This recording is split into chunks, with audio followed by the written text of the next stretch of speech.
Hi, this is Mr. Beacon. We're back at the Bluetooth SIG conference, and I'm on the Nordic Semiconductor stand with Alf. Alf, what's your role within Nordic Semiconductor? I'm Business Development Manager at Nordic Semiconductor. And is it fair to say you've had quite a focus on beacons in your role? Yeah, I've had a lot of do with beacons and beacon design the last couple of years. So, I can say this because I don't work at Nordic, but you guys have done really well in terms of getting the wins and getting chips in a lot of the early beacons out there. So, and why was that? Why were people gravitating to your product set in beacons? Yeah, the 51 series in the beginning was very popular, basically because of the low power and also because of the flash memory. So you can do reprogramming and all kinds of stuff with it. So you could, a beacon vendor creates a beacon and they decide they need to update the firmware, then they can do that essentially over the air. Yeah, you can do that with GFU over the air. And so when new standards arrive, you can also include them and add functionality.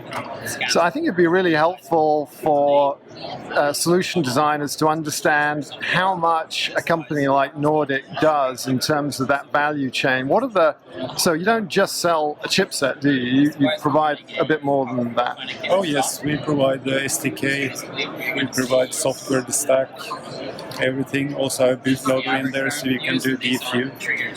And actually let's move away from, because he's doing a demo and so I need you to be close to this kid. So what's in the software stack? Do you provide iBeacon software? Yes, we provide everything you need for iBeacons and also for Eddystone. Okay, and all of the Eddystone frame types? All of the frame types. Very cool.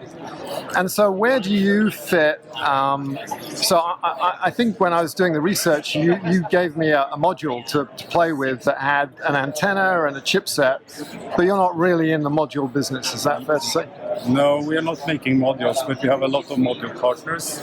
And what is a module first? We should explain that to people. What's the difference between a chip and a module? Well, a module is our chip and an antenna and a crystal.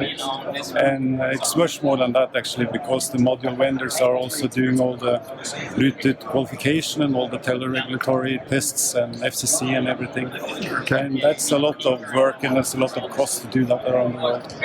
So if you buy a module, then you are good to go, basically. So if we wanted to get a module, we might work with these guys in the stand next to you. They basically sell product with your chipset. Yeah, absolutely. It's a lot of vendors. We have like 40, 50 module vendors. All right. A lot of sizes and a lot of...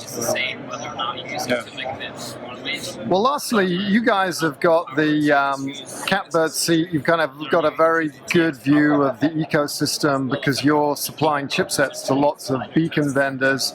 How would you characterize sales so far? There was a lot of hype in the early days. Is that fair to say about the beacon ecosystem? It's getting more and more popular. Yeah. Like in the beginning, 2-3 years ago, we thought that it would be one beacon at every corner, but it's going a little bit slower than we thought, but it's picking up, and the sales are rising. More and more beacons are out. Excellent. Okay, Alf. Well, I really appreciate it. Thanks very much. Nordic Semiconductor at the Bluetooth World event.